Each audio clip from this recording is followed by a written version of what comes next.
Comey making headlines again this week, defending the FBI's interview of Michael Flynn. Judicial Watch President Tom Fitton joins me now to discuss that and more. All right, Tom, I got to start with the shutdown. What's your take on the shutdown? The president's doing the right thing. The establishment waits to the last minute on these big spending bills, especially around Christmas.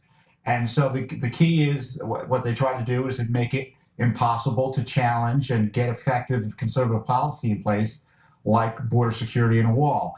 And the president, being the disruptor he is, said, no, we're not going to do that. And I hope he sticks to his guns. Well, the partial shutdown, they're making it like, oh, it's heartless around Christmas. I mean, everybody gets paid, right?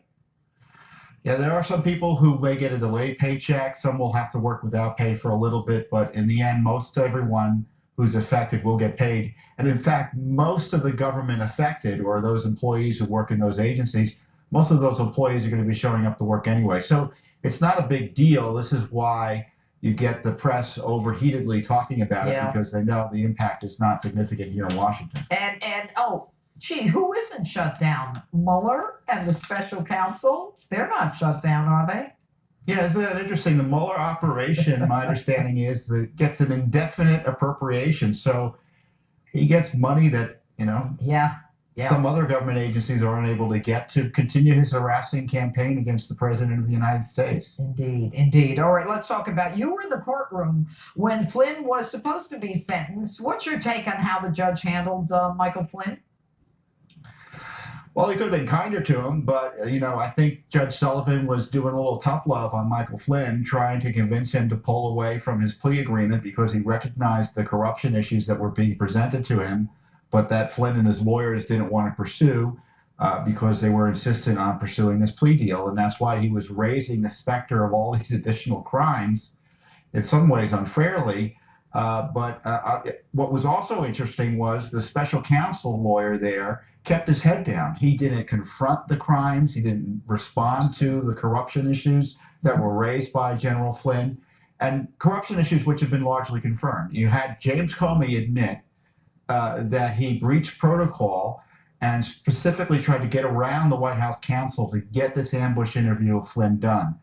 I tell you, if I were the court, I'd be upset about this. But if Flynn isn't going to fight, there's not much the court's going to do. And this is why the president ultimately is probably going to have to pardon Flynn to ensure that justice is meted out fairly. Well, what's interesting is that I thought that, the judge was being somewhat schizophrenic. The day, the week before, you got 48 hours to give me the 302s. Then, they didn't give him the 302s on Friday. He gets them on Monday. Doesn't really address the problem, why it was so hard to get the 302s of Flynn.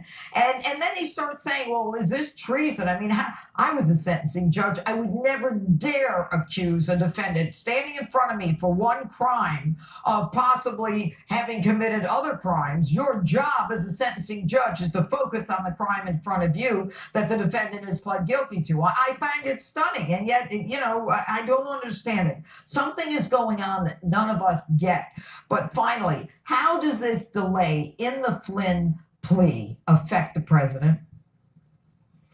Well, it guarantees the president is going to face more harassment over the next year, I would suspect, from the Mueller operation, because Flynn, unless in theory, he's still a cooperating witness with the Mueller investigation, and all these news stories that Mueller's going to give a report in February, I don't buy into. I think the goal of the Mueller operation is to take out the president of the United States.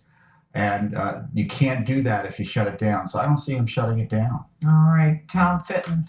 It's always bad news, but Merry Christmas to you. Thanks for being with us tonight. All right, and everyone, we'll be right back.